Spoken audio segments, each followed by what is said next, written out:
నమస్తే నాన్న అందరికి. మెసేజ్ చూడండి నాన్న, ఇన్బాక్స్ కి అత్తమామ గురించి ఒక అమ్మాయి పెట్టింది. ఇది 100% నిజమే నాన్న. ఇద్దరు కొడుకులు ఉన్నారనుకో, ఈ తల్లిదండ్రులు ఎట్లుంటారంటే, ఈ ఉన్న కొడుకుంటాడు ఒకడు లేనోడు ఉంటాడు. ఈ ఉన్న కొడుకుకు మాత్రము వీడిని ఒక నెత్తిలో పెట్టుకొని పూజిస్తారు. వీడిని, వీని పెళ్ళాన్ని, వీని పిల్లల్ని. ఇంకా ఈ కొడుకు తెలియకుండా సాటుమాటు కూడా వీళ్ళకి అన్ని దొబ్బ పెడతారు. కానీ ఈ పేదోడికి మాత్రము తిండికి చస్తుంటా కూడా సహాయం చేయరు. ఈ పేదోడికి వాడిని ఎందుకో చిన్న చూపు చూస్తారు. సో ఈ తల్లిదండ్రుల దగ్గర నాకు అర్థం కాంది, ఇద్దరిని మనం కన్నా కడిపే కదా ఈ ఇద్దరు కొడుకులు. వీళ్ళు మనకు రెండు కండ్లమ్మా. అసలు నిజం చెప్పాలంటే ఉన్నోడి కంటే లేని కొడుకు మీదనే ఎక్కువ ప్రేమ ఉండాలి. లేని కొడుకునే మనం అన్ని విధాలుగా చూసుకోవాలి. మన కన్న కడుపు ఉన్నోడికి ఏం చూడాల్సిన అవసరం లేదు.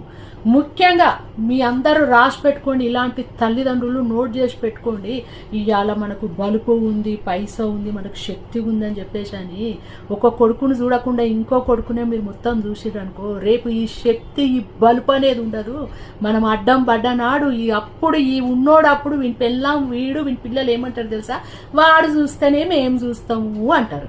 అప్పటి వరకు మనం వీడిని ఏం చూసింది ఉండదు, పీకింది ఉండదు. కాబట్టి ఈ పేదోడు అప్పుడు అంటాడు, నన్ను చూసినావా, నువ్వేమన్నా నువ్వు ఉన్నోడిని చూసినావు అంటారు. మనం కాదు, వాళ్ళనుడు కాదు, లోకమే తిడుతుంది మిమ్మల్ని ఫస్ట్. ఇది వీళ్ళు ఎంతసేపు వాడినే చూసారు కానీ ఈ పేదోడిని చూసిండ్రా, ఇవాళ పేదోడు చేయమని అంటారు, ఏంది అంటారు.